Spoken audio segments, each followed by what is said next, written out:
We went from a 1970s grindhouse slasher into a 1950s Technicolor classic psychological prequel, and now we are in the 80s talking about a murder mystery. But the question is, does Mia Goth and Ty West stick the landing on quite possibly one of the best horror trilogies in recent memory? Well, we'll be discussing that and much more in today's spoiler-free review of MaXXXine.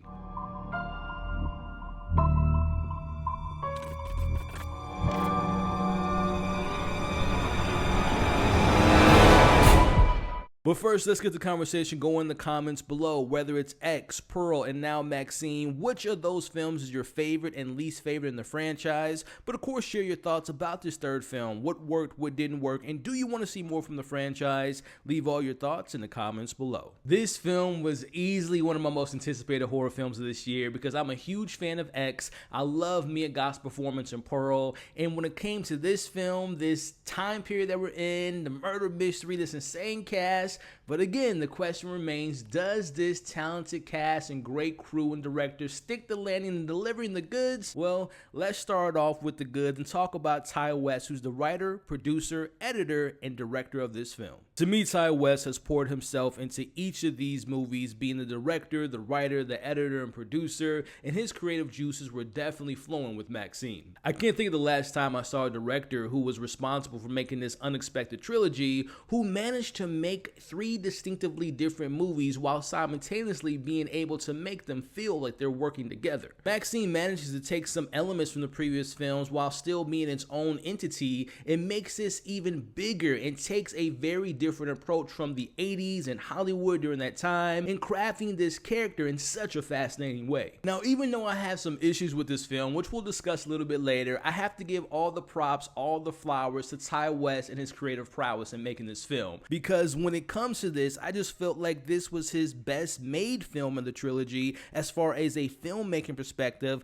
I was very impressed. This was a very impressive feat of recreating the 80s and making a throwback B horror movie experience. Now, to the point of embracing the times of aesthetics, what a great job by the production team, from the lighting department, the great editing, the score and composition and soundtrack. Again, from a technical standpoint, this film was one of the best stylized horror films of the year and has such a unique personality. I'll take a moment to highlight this cast, and the performances will speak for themselves. From Elizabeth Debicki, Moses Sumney, Michelle Monaghan, Bobby Cannavale, Halsey, Giancarlo Esposito, Kevin Bacon, they were all great in their own right, but I gotta highlight Elizabeth Debicki was fantastic as the director of her own movie, trying to create her own lane and make her own legacy. I wish she was in the film a little bit more, and I would definitely love to see her in more horror films because she just fit in this world so perfectly. Even someone that had a small role like Lily Collins, I really enjoyed her character. Giancarlo is just such a fantastic actor. He's great in this film. He definitely has some standout moments that I enjoyed. But also want to give some love to Kevin Bacon, who is so great as a villain in any role that he's in. He's fantastic in this movie. He has some great back and forth moments between him and MaXXXine, which was just great. Which, speaking of Mia Goth and MaXXXine, she just continues to prove that she's the X factor within these films. MaXXXine has such an interesting journey in this film, and it requires a level of depth and skill from an actor of her caliber to pull off this kind of character that loves to live in the gray area.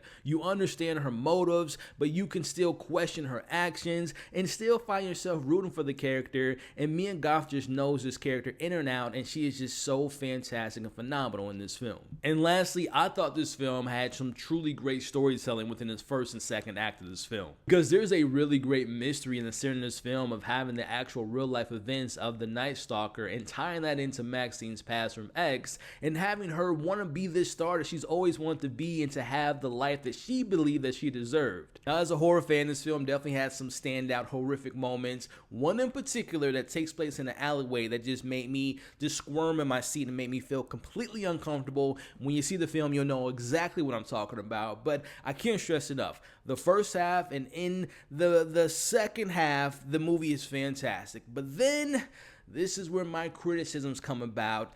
Not getting anything away and without context, but there's a moment in this movie where Kevin Bacon's character chases Maxine through a studio lot, and from that point on, the movie just suddenly became something else. Now, I can appreciate what Ty West was trying to accomplish, but to me, he took on way too many ideas. Now, I could be wrong, but I believe X and Pearl were shot back to back, or maybe shot at the same time, and the thing that I remember about those two films, while yes, they were stylized, trying to be a grindhouse film, trying to be a Technicolor classic, they were focused, they were simple. Now, when it comes to Maxine, unfortunately, I can't say those same words because I felt he was adding in way too many ingredients. For example, we have the continuation of Maxine's past and how that connects to X. There's the real-world fear of the satanic panic and how Hollywood horror films were being blamed for everything negative going on in the US. There is, of course, the real-life fear of the serial killer going around. And we also have a Hollywood movie being made and Maxine trying to be a star. So in my humble opinion, there were just way too many subplots going on, and I felt that none of them really stuck the landing for me. Now, this might be a personal preference, but I feel like Maxine lacked the same level of suspense and horror that we got from X and Pearl,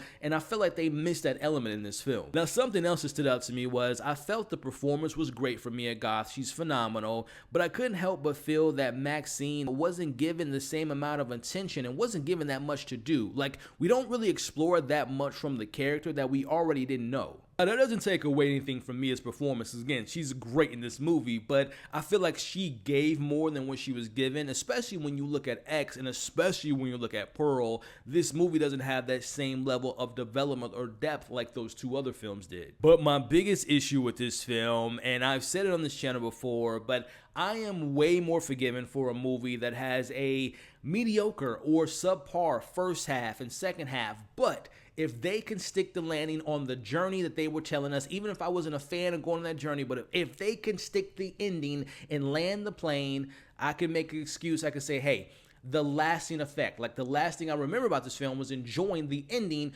versus, like I said, the subpar beginning or midpoint in the film.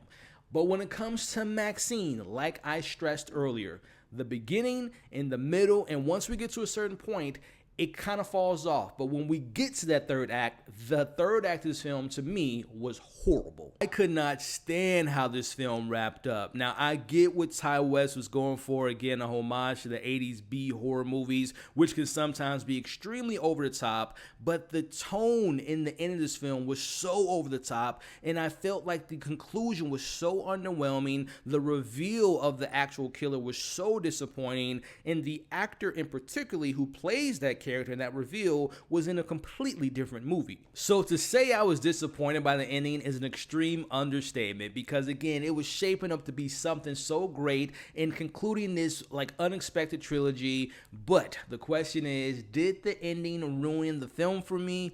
Well, before I give you my overall thoughts and give you my final score, I want to take the moment to thank you all for making it to this point in the review. If you enjoyed yourself so far, do me a favor, hit the thumbs up. Also, consider sharing this video to anyone and everyone you know that might be interested in Maxine, but also share your thoughts about this film in the comments below. And last but not least, consider sticking around by subscribing to the channel. Overall, while the filmmaking and the production was amazing and very detailed, the performances by the supporting cast was fun and exciting, and Mia Goth is just perfect and just born to play this very unique character.